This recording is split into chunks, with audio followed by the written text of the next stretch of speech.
Well, I want to give the word to James Corbett and thank him for being here.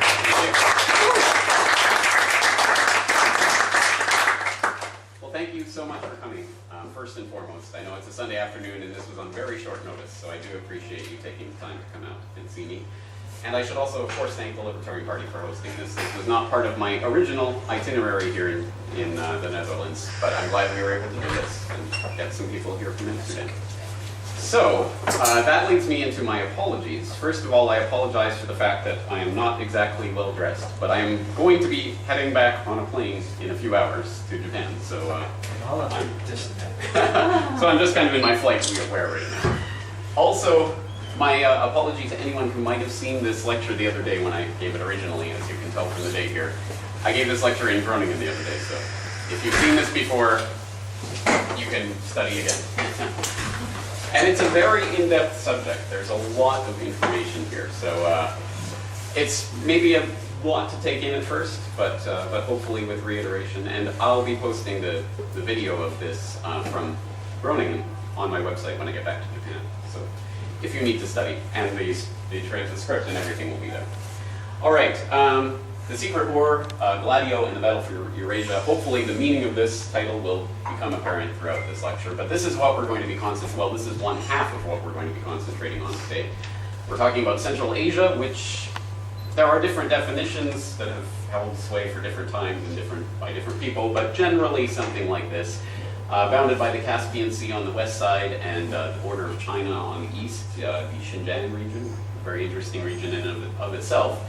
And Russia on the north, and then Iran on the south. So again, it's a very interesting neighborhood. And generally, the general definition is something like the old Soviet stands: Kazakhstan, Uzbekistan, Turkmenistan, Tajikistan, Kyrgyzstan, and Afghanistan is usually thrown into that mix as well.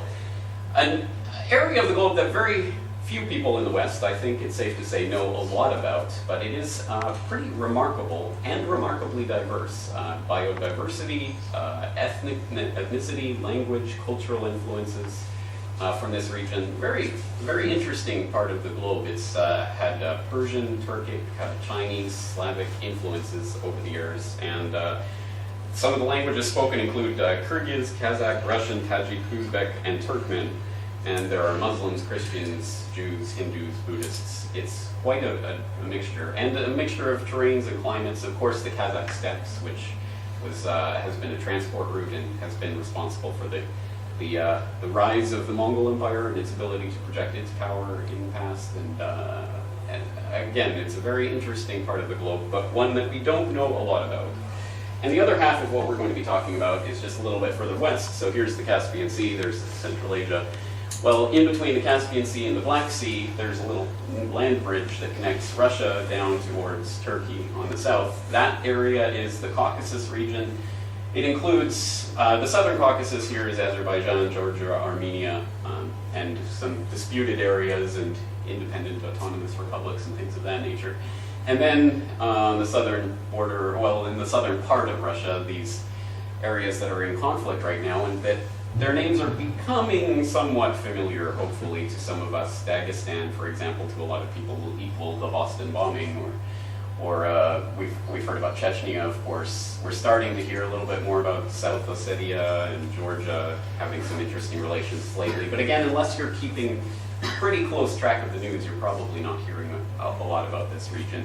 And again, this is an equally interesting region. In fact, almost, you could say, equally as diverse, or maybe even more diverse than the Central Asian region, especially linguistically. It's an area that is studied by linguists because it is home to 3 language families, which is quite amazing, and 50 or so languages of various types spoken in the region.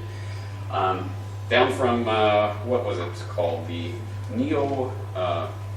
let me get this right, Neo-Aramaic Botan tongue with less than 500 native speakers, to Azerbaijani and Armenian and more widely spoken languages. Again, a very interesting mixture of cultural, linguistic, ethnic influences in this region. And again, it's interesting to think about why, despite the fact that this is an interesting region of the globe that is becoming geopolitically quite relevant. There's a lot more that's happening in this region now. There's some tensions flaring up just before I left to come to the Netherlands, there was an interesting incident in Nagorno-Karabakh, which involved a downing of an Armenian helicopter and potential tension between Armenia and Azerbaijan, which has been speculated as a potential flashpoint for a much larger war that would draw in Turkey and Russia and who knows who else. So some interesting developments happening even as we're speaking.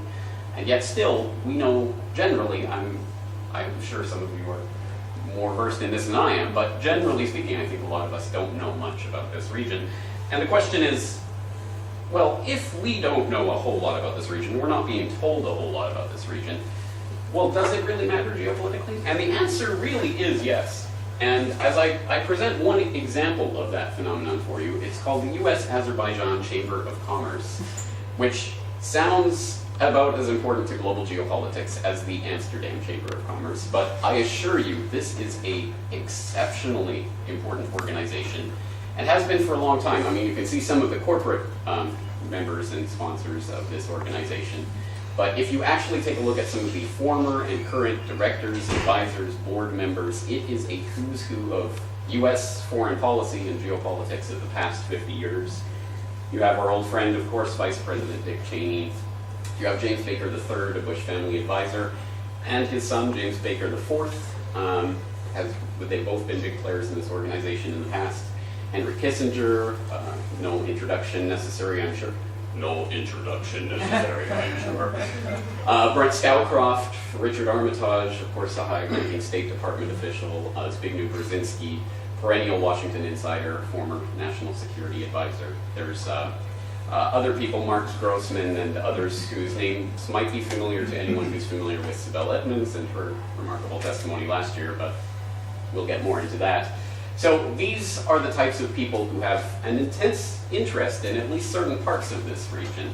And if these people are interested and very deeply connected with this region of the globe, and we're not being told anything about it, what do they know that we don't? Oil. Thank you. Anticipating. Well, I think there are two things at least that we should take into account. Well, three really. The first is location, location, location. As I was saying, I think this is an important area, if for nothing else than a key transport route. Central Asia has been a key transport route for the Chinese Empire, going back thousands of years to the Han Dynasty and the Old Silk Road. And now, in the 21st century, President Xi Jinping is trying to build the new Silk Road that goes, for example, connects China to Turkey through Kazakhstan and through this region generally. There's going to be a maritime Silk Road and other parts that are part of this new transport route, but this is going to be a very key part of the transport routes for China's connection to the rest of the world coming up in the 21st century. And, yeah, okay, that covers that. And of course, yes, well, obviously oil. In fact, Caspian oil particularly prized the relatively, I wouldn't say undeveloped, but relatively untapped resources in the sense that there's been for a long time an attempt to get the rich Caspian Sea oil and gas fields, the third largest reserves in the world, out of that region in various ways. So for a long time there's been a dream of a trans-Caspian pipeline, which would then connect with the BTC pipeline, the Baku, Tbilisi, Ceyhan type pipeline that transports it out across, that would transport the gas basically out through here across to Turkey and then out to Europe, which of course is an increasingly important thing in this age of the attempt by Europe to get gas from other places than Gazprom. This would be one very essential part of that. So, of course, oil and gas definitely play a role in this story, and I don't think it's hard to see why that might be for all sorts of different geopolitical reasons. I think the third thing that most people probably don't think of when they think of geopolitics, because I think we've been trained not to think about it, but of course, drugs.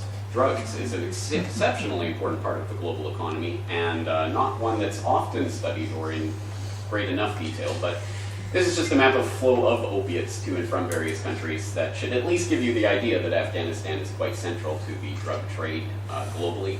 Obviously, the opium coming from Afghanistan, in some cases, to some extent being refined into heroin in Afghanistan, but mostly transported out and then refined and then transported off to Europe. And he who controls this region of the globe controls to a large extent the drug trade, which is an exceptionally important part of the story and one that we'll at least touch on today. So it is, I think, evident from at least those three reasons that this is an exceptionally important part of the globe that does have some very key players who are interested in it. And this extends, of course, to what's happening now with NATO and the encirclement of China and Russia. And this is the key backyard area of China and Russia, and it connects Turkey and Iran and some of the other regional power players. So we should probably take a look at this region and what makes it so important. And we'll start by talking about this man. His name is Graham Fuller. He was a former CIA station chief in Kabul, and he's an interesting man in his own right, and please keep him in mind because he will come back later in this story. But back in 1992, just after the collapse of the Soviet Union, and when the Central Asian region was still very much in play and people were wondering what's going to happen here, Graham Fuller wrote a document, Central Asia, the New Geopolitics, for the RAND Corporation, specifically the National Defense Research Institute that has some sort of partnership with the US Air Force, I believe, for various research projects. So he wrote this document, Central Asia, the New Geopolitics, talking about the importance of this region. It is primarily Central Asia's strategic geopolitical location, truly at the continent's center, and the broadly undesirable course of events that could emerge if the region were to drift towards instability that constitute the primary American interest in the region. Thus, given the potential for untoward developments in the region for Western interests, modest, hands-on American influence in the region is desirable. All right, I think that should speak for itself for anyone capable of reading between the lines. So yes, exactly. By 2004, the need for modest, hands-on American influence had gained momentum. So in an article published that year by the Cambridge Review of International Affairs called "The United States and Central Asia in the Steps to Stay?" Svanti E. Cornell of the Central Asia Caucasus Institute, another interesting organization if you're keeping track, raised some of the key reasons for increasing U.S. involvement in the region. As U.S. engagement in Central Asia becomes more permanent, it will increasingly become a factor in both regional politics and the domestic politics of the several Central Asian countries. That role raises a host of questions. Chief among them is how regional powers such as Russia and China will react to the U.S. presence. A second concerns the implications both for the political development among the region's states and for the future of radical Islam. And that, of course, brings in one of the other key factors of this region, the idea of the specter of radical Islam, which is certainly there in the region and making more and more of making itself more and more felt in the region as various governments deal with terrorist problems that are arising, which we'll be addressing in greater detail shortly. So that was in 2004, and then in 2011 we have the Project 2049 Institute, another very interesting organization with this document, Strengthening Fragile Partnerships, an Agenda for the Future of U.S. Central Asia Relations. And I believe James Baker IV is also on the board of this organization. U.S. policymakers have been careful to avoid the metaphor of a great game in Central Asia, yet it has been often invoked by others, not least by observers in Moscow, Beijing, and other neighboring powers. The U.S. must continue to reject this metaphor, for such notions are based on flawed assumptions and fraught with risks for the United States. That's a very interesting little passage. It's referencing something called the Great Game, which capitalized, it must be something, but do we know what is this great game and why is this metaphor being invoked to talk about the Central Asian region? Why are they so keen to say that we must reject this metaphor? Why would it be so powerful? Chess game. Yeah, well, there's that. Specifically, the Great Game refers to...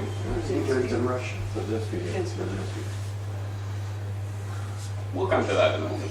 Okay. First, we're going to talk about this man, Sir Halford Mackinder, PC, for those who really are very careful about the ways that they talk about people. Sir Halford Mackinder, PC, Privy Council. This is a man who lived in the 19th century and wrote in the early 20th century. and is considered the founder of geopolitics. And he is the person who formulated the driving ethos of something which was known as the Great Game. The Great Game was specifically referencing the battle between Britain and Russia for Central Asia, broadly speaking, as part of a theory that basically that region was absolutely essential for control of Britain, the British Empire's crown jewel, which is India. So if Afghanistan fell to Russia, then India is going to fall, and well, we can't let that happen. So there was a struggle between Britain and Russia that lasted roughly between the Russo-Persian Treaty of 1813, lasting all the way up to the Anglo-Russian Convention of 1907. So throughout the 19th century, and I believe the Great Game itself was named the Great Game, I think in the 1830s, quite early on, but it didn't rise to popular, the level of popular understanding until Rudyard Kipling wrote Kim in 1901. And you might remember Kim O'Hara grows up as an orphan boy in India, an Irish, but he's basically, he's basically treated as an Indian, and so he makes the perfect spy for the British, trying to spy and steal maps and things from the Russians. That was all about the Great Game, which was, again, all about this region that we're talking about today, Central Asia, and the importance of it as a sort of key domino in a greater game that's going on. And that leads to this man, Sir Halford Mackinder, who I think probably articulated the real theory behind why this area of the globe in particular is so important in 1904. In 1904, he wrote an article that is still considered one of the founding documents of the field of geopolitics generally. It's called The Geographical Pivot of History, and it was written under the auspices of his position at the London School of Economics, which is an interesting organization founded by the Fabian Society, of course, and then folded directly into the heart of the British establishment, connections with royalty and all of that. So it was from that position that he wrote this essay, The Geographical Pivot of History, in which he constructed something called the heartland theory. And basically this theory states that the world is divided into various sections that are inherently divisible, that there are certain sections of the globe that play a different part in the overall interplay between sections of the globe. And there's something called the world island, which is basically the big center of the globe, none of that America's stuff or Australia or those parts. But basically the world island can be divided into those different areas, including one called the heartland, which is the center of the Central Eurasian landmass, and which is a pivot point from which any civilization could project the power necessary, the economic, the strategic power, to be a world power. Basically, without control of the heartland, you can't control the globe. So this is the theory that Mackinder started. This is the theory that Mackinder started to work on in 1904 with the Geographical Pivot of History. He wrote a book in 1919 that has become quite famous, and again is essential building block in the field of geopolitics, called Democratic Ideals and Reality, where he wrote the famous lines, "Who rules East Europe commands the heartland, who rules the heartland commands the world island, who rules the world island commands the world." And when you actually look at the map, at what he was talking about with this heartland area, it's evident this is really, that the heart of the heartland is exactly what we're talking about. It's the Central Asian, Caspian, Caucasus region. So we have the 1904 and 1919 versions of what he was talking about, but basically, more or less what we're talking about here today, Central Asia. If you command this section of the globe, you have at least the opportunity to project power on a global stage. This is absolutely essential, according to Mackinder. But what does this have to do with today? I mean, this is 100 years later. Haven't global geopolitics changed in a significant enough way? Relations are so much different in our era. Transportation, I mean, anything you can think of is so much different. But essentially, it remains about the same, according to at least some leading geopolitical thinkers, of course, including Zbigniew Brzezinski with his grand chessboard. Published in 1997, American Primacy and its Geostrategic Imperatives, because Brzezinski was never shy about talking about American primacy and his desperate urge to maintain it. So he was talking basically about the Eurasian heartland, which I believe he actually specifically refers to as the Eurasian heartland, obviously a reference to Mackinder, and more specifically something that he called the Eurasian Balkans. So he says, for America, the chief geopolitical prize is Eurasia. For half a millennium, world affairs were dominated by Eurasian powers and people who fought with one another for regional domination and reached out for global power. Now, a non-Eurasian power is preeminent in Eurasia, and America's global primacy is directly dependent on how long and how effectively its preponderance on the Eurasian continent is sustained. So again, not really mincing words on the importance of this region, and again, specifically what Mackinder would have called the heartland, what Brzezinski calls the Eurasian Balkans. The Eurasian Balkans, astride the inevitably emerging transportation network meant to link more directly Eurasia's richest and most industrious western and eastern extremities, are also geopolitically significant.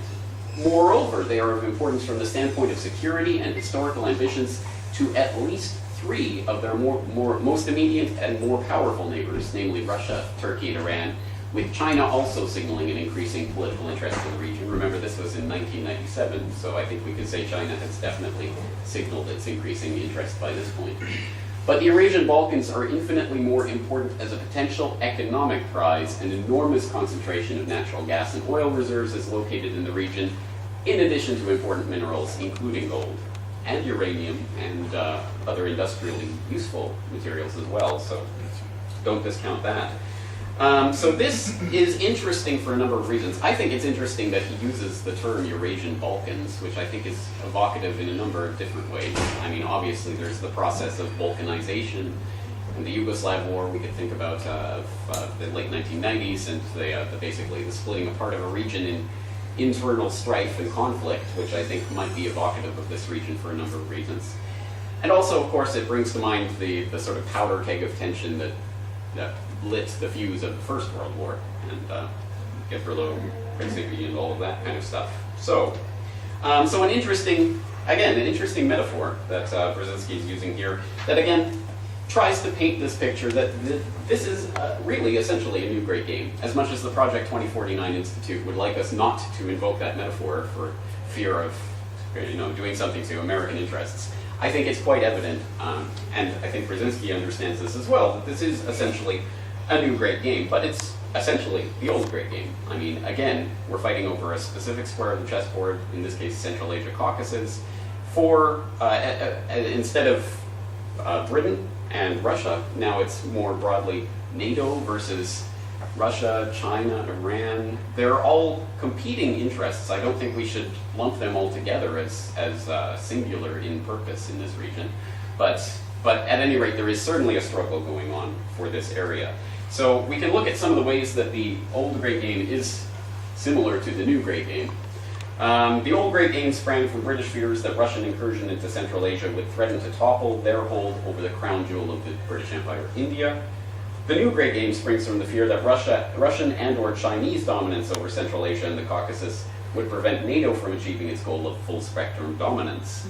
The old great game involved the British invasion of Afghanistan in 1838 to install a puppet regime. The new great game involved the NATO invasion of Afghanistan and an attempt to install a puppet regime in 2001. The old great game relied heavily on espionage, spycraft, and subterfuge to undermine Russia's sway over the heartland, and as we shall see, the new great game also heavily relies on covert means to undermine Russian and Chinese influence in the region. And that is going to be the thrust of our talk today. We're going to concentrate pretty heavily on the idea of spycraft, subterfuge, and how that's being used in the region today. I suppose another interesting thing to note with regards to Brzezinski, of course, he did predict that the first major war of the 21st century would be taking place in this area, the Eurasian Balkans. And lo and behold, just a few years after he made that prediction, the first major war of the 21st century took place in Afghanistan and led to the longest American military intervention in American history so far. So, significant. Okay, so to understand the way that subterfuge is being used in this new great game, we have to understand something about this, what is commonly called Operation Gladio. In very broad, rough terms, Operation Gladio was a NATO plan to use stay-behind forces to counter a potential Soviet invasion of Europe through sabotage, through various fifth column type operations. And although this is the way we tend to think of Operation Gladio, almost every single piece of that puzzle is technically incorrect. Firstly, Operation Gladio was not an overall name for the program. The program itself involved 12 NATO member countries. There was Belgium, Denmark, France, Germany, Greece, Italy, Luxembourg, the Netherlands, Norway, Portugal, Spain, and Turkey, and 4 non-European neutral countries: Austria, Finland, Sweden, and Switzerland. But specifically, its most famous incarnation was in Italy, and that was called Operation Gladio. In Belgium, it was codenamed SDRA-8. Sweden had its Project 26. Greece was called Lokos Orenon Pantodromon. My apologies for Greek speakers. And here in the Netherlands, it was GIIIC, or G7, later renamed G7. So that's the first thing to keep in mind. Operation Gladio is just a shorthand term, but it's not the name for the overall program. Something that could actually be confusing for people who go on to research this and are, for example, attempting to get Freedom of Information Act requests filed for Operation Gladio. The files aren't necessarily going to correspond to that, so that's something to keep in mind. Secondly, the operation was not inherently a NATO one.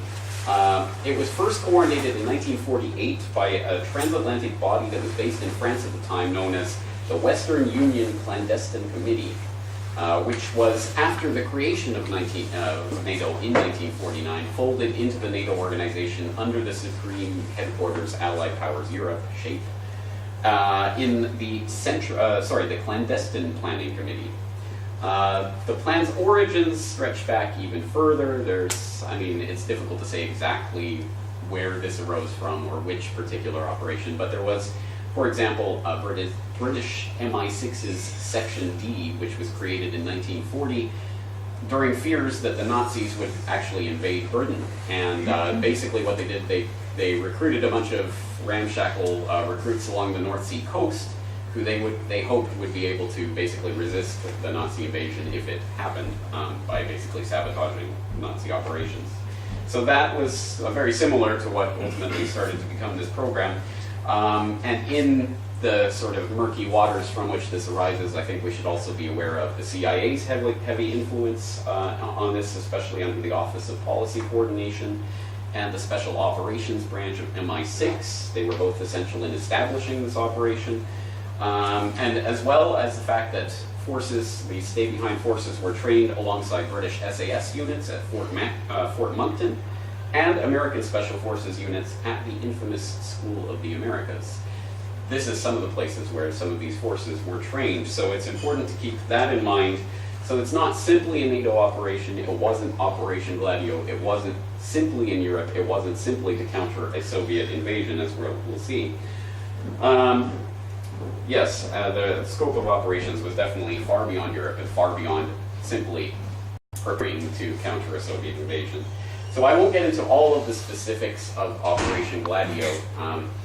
It's such a large and exceptionally important piece of history, but it has been covered to some extent in some very good works that I will cite the English versions. Of course, there was the 1992 documentary, the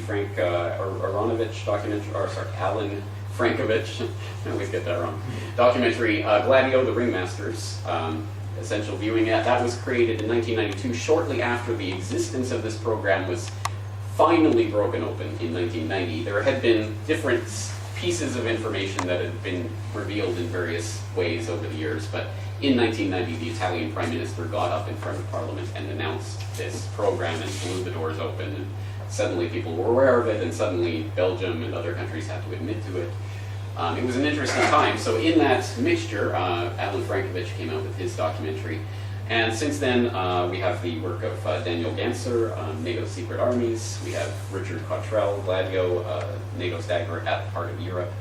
Lots of good resources, not enough, I guess, but lots of good resources are out there. And you can look, of course, at some of the original documents that have come out about the program. Operation-gladio.net is one good resource. But there are many such resources online, so we won't concentrate too much on that particular part of this history, just enough to say that Gladio, to understand Gladio, we have to understand one key strategy that was employed in Gladio, which was the strategy of tension.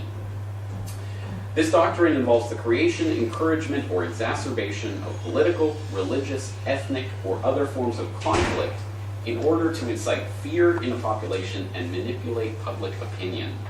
So one oft-cited example of this are the years of lead in Italy that was basically from the Piazza Fontana bombing in 1967 to the, 1969, to the Bologna railway station bombing in 1980 and everything that took place in between, assassinations and kidnappings and lots of craziness that really terrorized the nation, basically. That's probably the most well-known aspect of Operation Gladio at this point, and something that a lot of people might associate with it. As it turns out, a lot of these NATO secret stay-behind armies were helping to foster and equip and train some of these nationalists who were then staging various attacks to blame on the communists, and it was a very crazy time. But it's important to just understand the underlying strategy that's being employed there, this strategy of tension. So basically you create a tension, you create conflict, you create fear, you do spectacular events that make people afraid, and then you use that fear to manipulate public opinion. You can turn entire groups of people, an entire population in some cases, against a political group simply by demonizing them and blaming them for the conflict.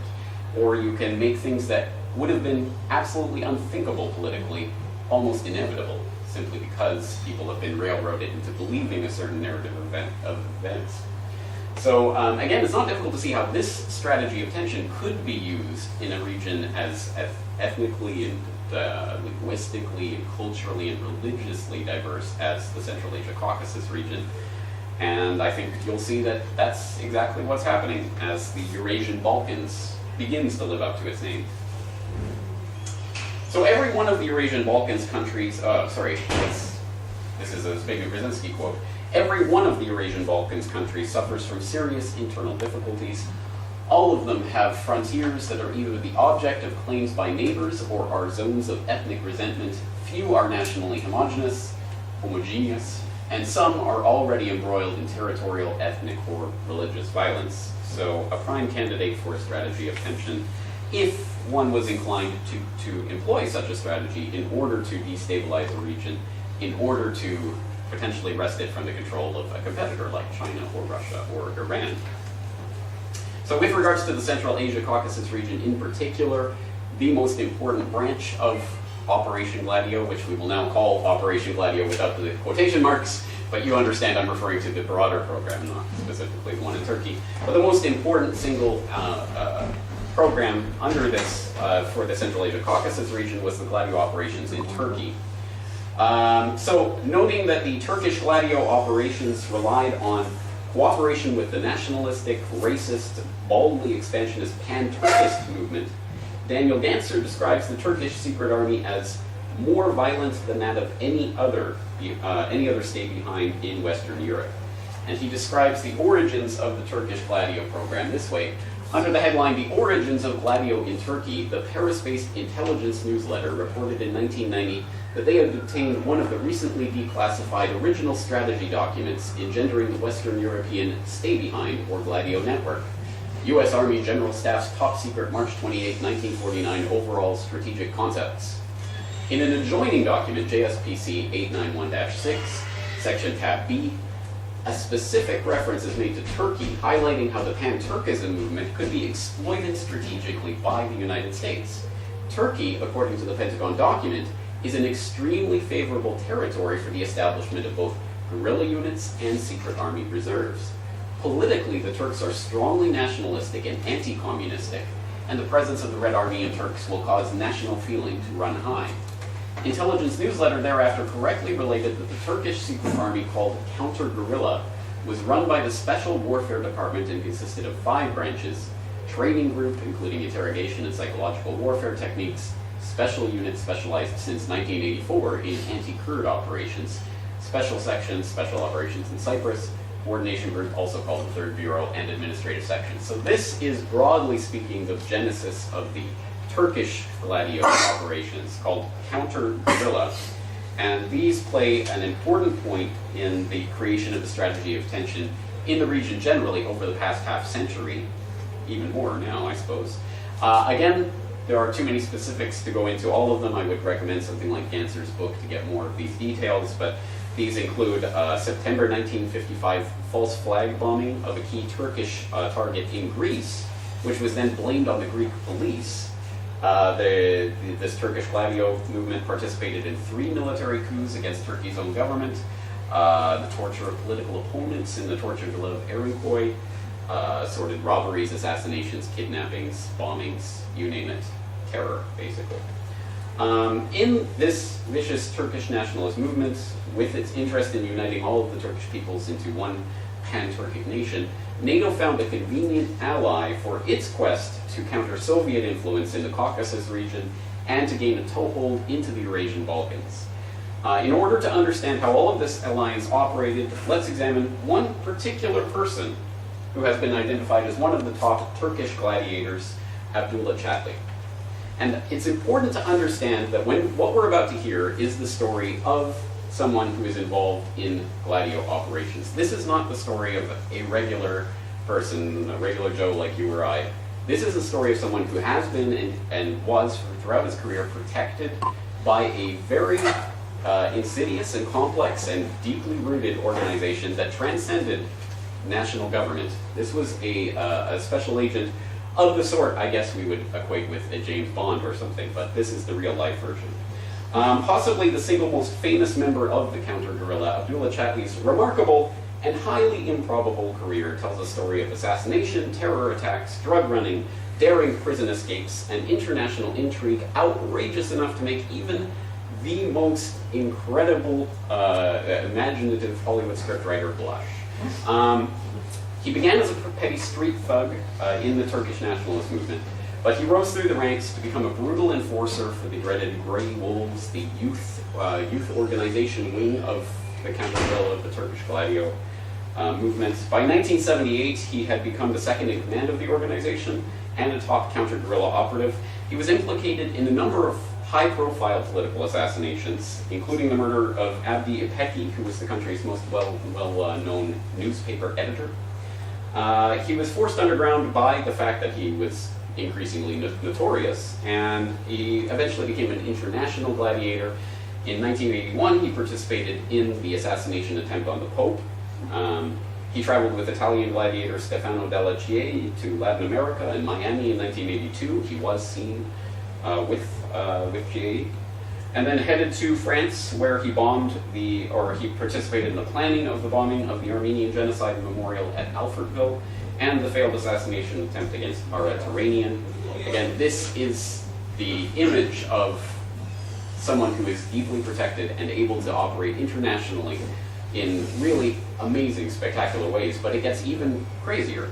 In 1984, it seemed that the long arm of the law had finally caught up with Chatli. He was paid by his Turkish handlers in heroin, and so he was eventually arrested for drug trafficking in Paris, and he was sentenced to 7 years imprisonment. In 1988, he was sent to Switzerland, where he was also wanted for drug trafficking. But in 1990, in March of 1990, he was sprung from prison in a remarkable prison break that involved the use of an escape helicopter. So the Le Monde Diplomatique referred in a 1998 article that they wrote, an interesting article, but they referred to mysterious forces that had helped Chatli to escape, but others have identified the helicopter as specifically a NATO vehicle. At the same time, as he was on Interpol's most wanted list, an international fugitive, he was able to move freely, move in and out of the United States and the United Kingdom. He had an Albanian passport, and he went to Turkey multiple times. In fact, oh, no, that's coming up later. Why was he arrested in France? Because he was protected. That's a good question, and I think there might be a number of different pieces to that story. I think we'll address that afterwards. But at any rate, he didn't stay there forever. Okay. Okay. So so returning to Central Asia Caucasus as a region of operations for Turkish Gladio, one lowlight from Chatli's career is really instructive. In 1995, Chatli participated in a planned coup attempt against Azerbaijani President Helmar Aliyev, who is the father of the current president.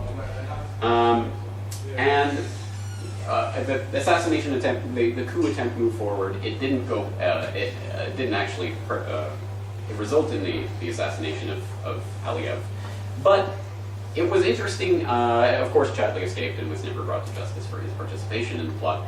But it was an interesting turning point for Azerbaijan. Again, in 1995, just a few years after the collapse of the Soviet Union, there was still a tendency for the Azerbaijani government to participate in the Soviet orbit, the old Soviet orbit, so under more Russian influence.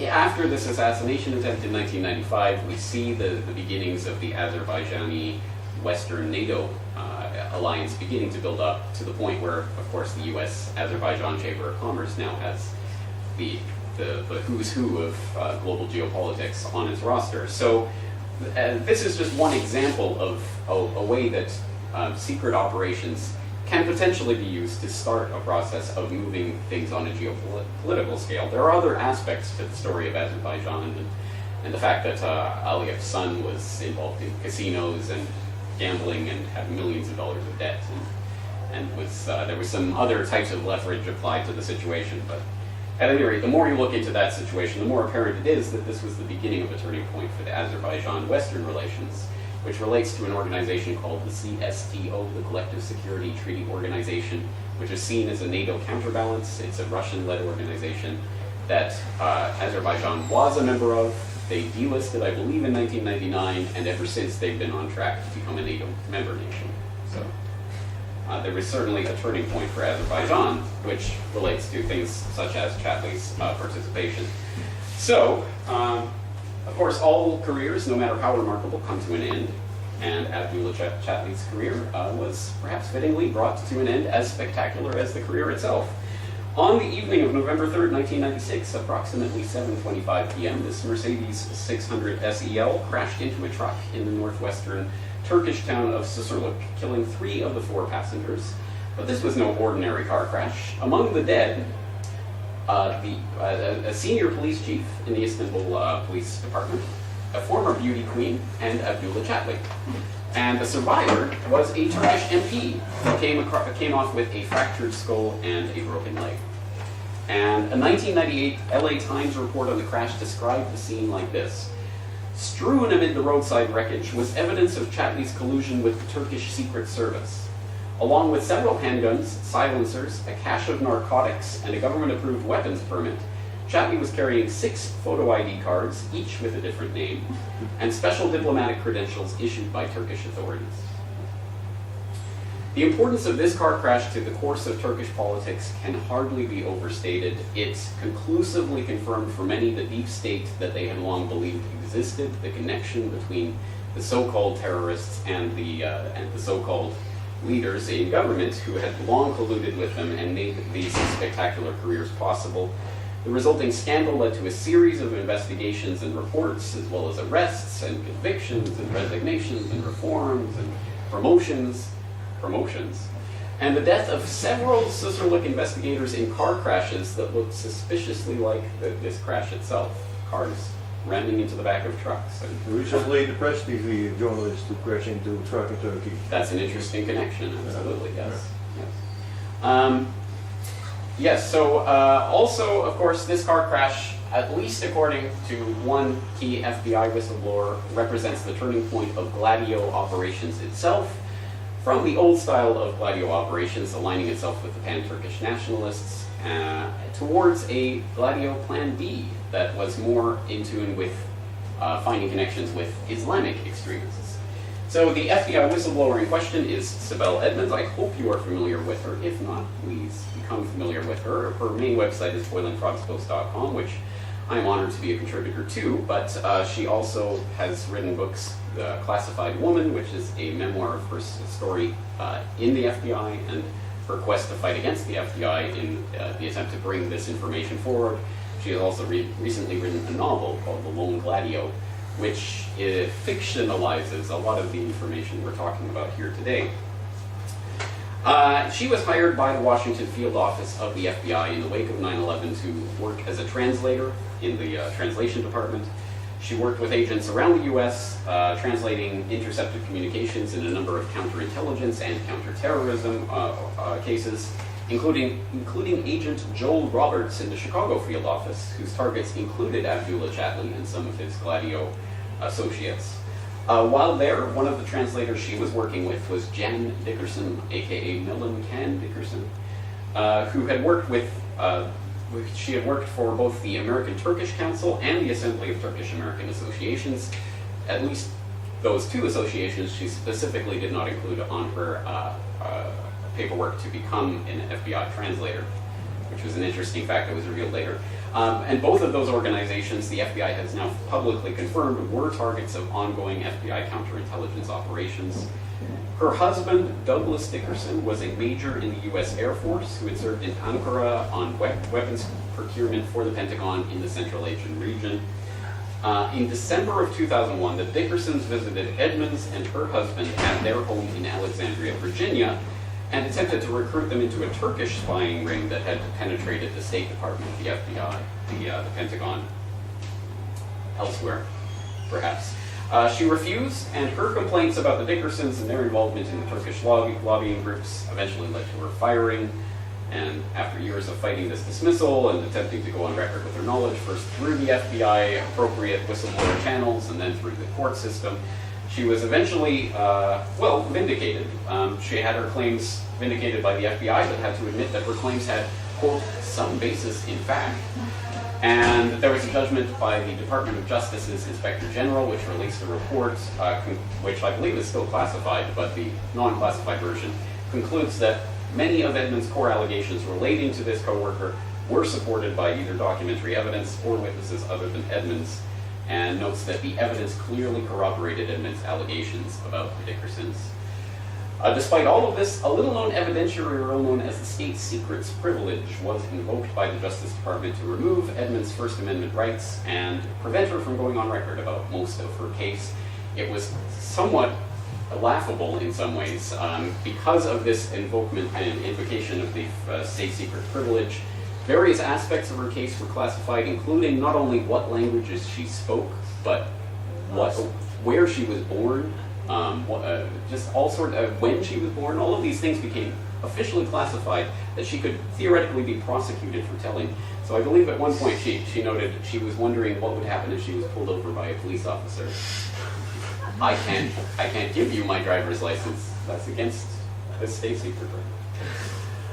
Anyway, Edmonds paints the story of FBI's counterintelligence operations against a Gladio network that has contacts in the United States, but protection from powerful Washington players, like some of those on the board of the U.S. Azerbaijani Chamber of Commerce, and similar organizations throughout the region.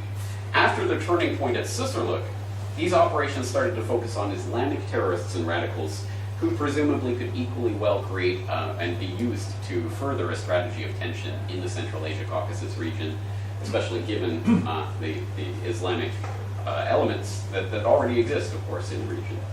Again, I think it's important to look at the careers of some of the people who have been identified as being part of this Gladio Plan B, because in this case, unlike Gladio, the original operations with Abdullah Chatley and all of that, in this case, we do not have outside independent confirmation in the same way through documents or what have you, confessions, of the operation itself, the players involved in the operation. So we are a sort of community of outside intelligence agents trying to look into the situation and figure out what's going on.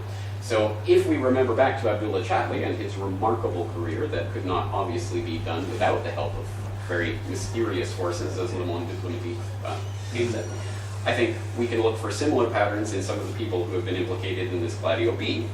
For example, Fethullah Gulen, a Turkish imam who fled political assassination in Turkey for advocating that an Islamic state replace the existing Turkish government, charges which may have been trumped up or not, depending what side of this debate you're on, but hopefully you see it from a third perspective. Interestingly, he fled to the United States, of all places, and ended up settling in Pennsylvania, from which point he began the Gulen movement to set up education, Islamic education around the world.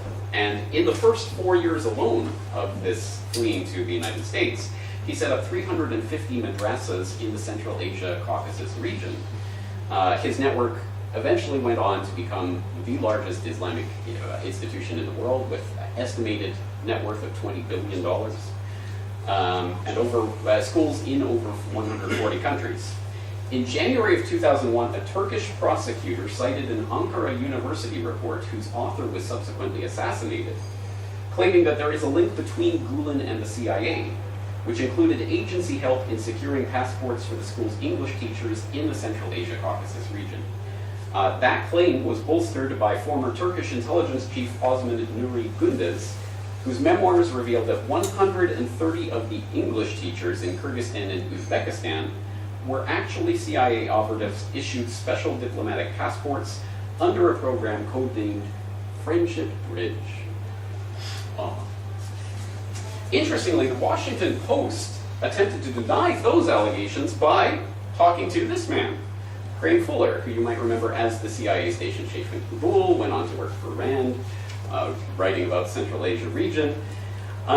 He was contacted about this idea, this Gulen CIA connection, and he said that the connection was improbable, but specifically admitted he had, quote, absolutely no concrete personal knowledge whatsoever about this, end quote. Even more interestingly, Fuller himself wrote a letter of reference for Gulen that was used in Gulen's ongoing legal battle about his immigration status in the United States. So this is the impartial source that the Washington Post quoted.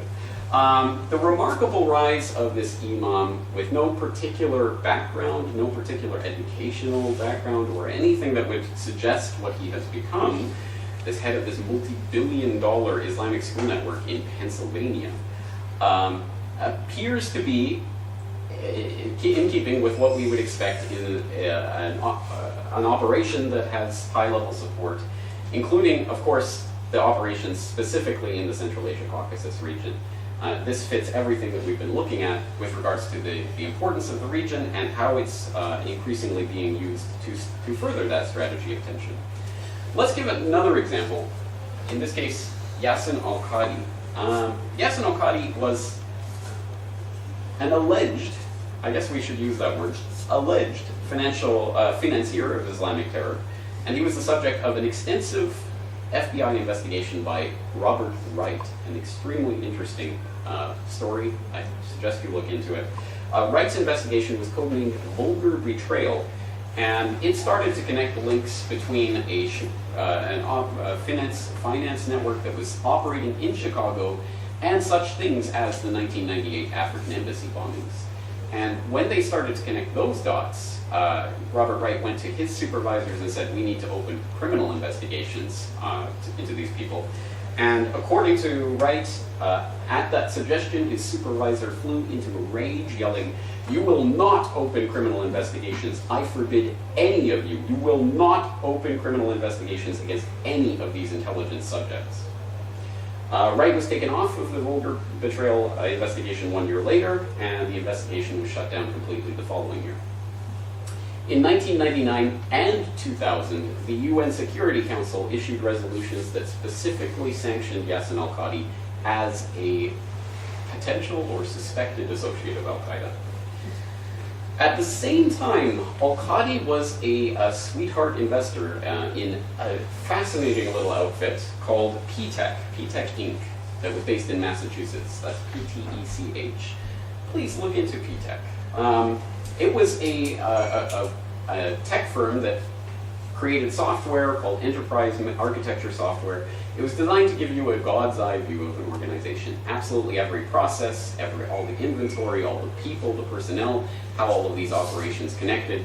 This would create a sort of visual database of that information and show how changing this or that operation would change the overall structure. It was also supposedly going to be very good for risk management, especially for large firms, especially financial firms that are always looking for suspicious insider trading or what have you. This supposedly would be able to not only tell what was happening in real time, but even predict based on various things that were happening. Very interesting piece of software. And the client list for PTech included a who's who of Washington, DARPA, the Defense Advanced Research Projects Agency in the Pentagon, the FBI, the Secret Service, the White House, the Navy, the Air Force, the FAA, and NATO, of course. A lot of interesting businesses as well, financial institutions, as I say. According to PTEC's own business plan, the company had a contract to work on modeling the FAA, that's the Federal Aviation Administration's network management, network security, configuration management, fault management, performance management, application administration, network accounting management, and user help desk operations on the morning of 9/11 when the FAA failed miserably. And this was one of the key investors in that, someone who was officially sanctioned at the time by the United Nations as a suspected Al-Qaeda associate. PTEC's offices were raided, I believe in 2002 or 2003, so eventually they got around to doing it, and on the same day as the raid declared, nah, there was nothing, it was okay. And the CEO and the CFO were eventually indicted for having lied about Yassin al-Qadi's connection with the organization. I know the CFO's indictment was eventually dropped. All charges were dropped. I'm fairly certain the CEO as well, but let's check into that and make sure. So anyway, interesting. So despite being watch-listed by both the UN Security Council and the US Treasury Department, al-Qadi continued to operate internationally with an Albanian passport, spending time in Turkey. He has since been revealed to have engaged in numerous meetings with Turkish Prime Minister Erdogan, Recep Tayyip Erdogan, and the Turkish intelligence chief. And earlier this year, the ex-Istanbul police chief revealed that Erdogan had helped al-Qadi to enter the country several times, despite being banned from entering the country by the country's own cabinet. And this is actual footage of the 2012 meeting that took place that was eventually released, I think, earlier this year. So, no doubt, al-Qadi still continuing to be on the inside. Let's take a look at another person with a remarkable career, Ayman al-Zawahiri, who you might know as bin Laden's right-hand man, who took over the organization after bin Laden's death. According to Edmonds, he appeared as a figure in several FBI counterterrorism investigations in the 1990s. Makes sense. He turned up in Turkey, Albania, Kosovo, and Azerbaijan. His travels in the Balkans make sense when we think about al-Qaeda involvement in the Yugoslav wars. But his involvement in Turkey and Azerbaijan is obviously of particular relevance to this study. And Edmonds claimed that he worked with the Turkish arm of NATO and NATO itself during this period, meeting several times with US military attaches in Baku, Azerbaijan. And if you go and watch the Gladio interview series I conducted with Sibel Edmonds last year, she specifically cites one such meeting, which also included a top Saudi intelligence chief. Was he named, or did we just assume it was Bandar Bush? But anyway, a top Saudi intelligence chief also supposedly involved in that meeting in 1997 or 1998 in that window specifically. But there were several such meetings that apparently took place during that time frame. And which is fictionalized again in Edmonds' book, The Lone Gladio, which that is one of the key documents discussed in that fictional book that's completely fiction. There are numerous different leads that connect us between NATO and US involvement in covert operations and this Central Asia Caucasus region. So that leads us to the question of, oh, sorry, I forgot one other interesting figure who you guys all will probably know more about than I do, but of course this is Hussein Beibuson, who was called Europe's Pablo Escobar for his penchant for trafficking drugs, specifically heroin, to the UK. After his imprisonment here in the Netherlands, he contacted Edmonds with details about Turkish NATO involvement in the drug smuggling operations he'd been a part of. Edmonds talked to him and connected some of those dots between the two of them. And I think that there's obviously more to say about that connection and the drug running aspect of Afghanistan and the Central Asia region generally, and the conduits between Central Asia and Belgium, interestingly, the home of NATO, and the UK and the United States as a sort of flow for the drugs coming out of that region. But as I say, there's lots of different ways we can connect this, and again, you guys probably know more specifically about this case than I do. But let's turn to the question of what we can actually conclude from what we've just seen with some of these interesting players, who again, we don't have independent outside documents corroborating that this is part of an Operation Gladio Plan B that's specifically designed to create a strategy of tension in the Central Asia Caucasus region. We don't have the signed confession, which would be wonderful to have from a Mark Grossman or whoever. Yes, this is what's happening. But without that particular type of signed confession or corroborating document, what can we actually conclude about this? Well, we have seen, I hope, today, that A, there are vital strategic interests for the US and its allies in the Central Asia Caucasus region that make it a prime target for covert operations. B, such strategy of tension operations have been conducted in the past by people we definitively know were linked to NATO's covert army, like Abdullah Chabi. And C, that there are a number of influential people operating in and around the region and in close cooperation with the Turkish deep state, American intelligence, the Pentagon, NATO, who seem to be involved with ongoing operations today relating to the fostering of religious sectarianism in the region, which, again, if you are keeping track of the region, is an increasingly important part of the storyline over there, and the various operations that are taking place and the terror attacks that are seemingly happening on a daily or weekly basis, pipeline attacks on pipelines here and there, and those types of stories that if you're not looking for them in the news, you'll never see. As I say, it would be very satisfying to conclusively say person A, B, or C was connected to event X, Y, or Z. But obviously we can't do that at this time. The very nature of these covert operations means that without some explosive new evidence or some surprising insider testimony, it's unlikely that Gladio B is going to be revealed in the same spectacular way that Gladio A was by the Italian Prime Minister. This doesn't mean that we are completely powerless to identify these operations or to counteract the psychological effects that they're aimed at producing in the public. The characters, the events, the storylines painted in this presentation are almost completely available in the public record through various news reports, government investigations, think tank documents, court filings, interviews, dozens of other sources. These parts of the story, those parts that cannot be independently verified, like some of Edmund's claims about Zawahiri's meeting, for example, can be corroborated by other sources in the public record.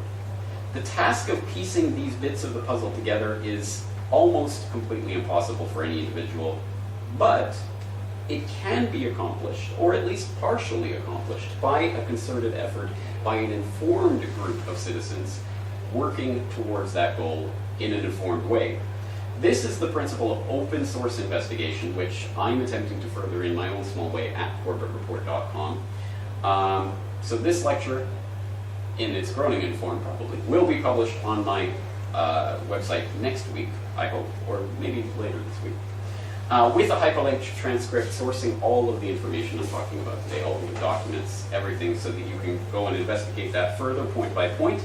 And from that point, all of us, I hope, are encouraged to use that source information to begin investigating the different pieces of these puzzle and see how the narrative meshes or clashes with the other pieces of evidence in the public record. So again, I would say that everyone in here is a part of this investigation, I hope. And of course, members of the Corbett Report community specifically are invited, as always, to participate by posting links and debating sources and things in the comment section of the actual post. This task is critical because in the quest to control the resources of the Central Asia Caucasus region, a strategy of tension is being employed. That's my thesis. We see a nearly daily parade of terror attacks in the Northern Caucasus region, specifically on Russia's doorstep, and in the new Silk Road area of Chinese interest. Just this month, the head of the Collective Security Treaty Organization, that CSTO NATO counterbalance that I was talking about, the head of that organization claimed that instability in this region was being deliberately fostered by the West, citing a disproportionate increase in US embassy staff and an influx of Western-backed NGOs into the region. The West crudely interferes in the internal affairs of other governments, trying to manipulate public opinion economically and financially, affecting the government and population, he said. If this is indeed the case, then one of the key ways to counteract this effect is to simply retain our skepticism over these types of spectacular terror attacks in the region. With an increased awareness of covert operations, false flag attacks, and other acknowledged instruments in this strategy of tension, we thereby disarm the effectiveness of these tools the psychological manipulation that these geopolitical machinations rely on is only possible if the populace is kept in fear and ignorance, and the answer to that can only be openness and understanding. And with that, I want to thank you very much for your patience during this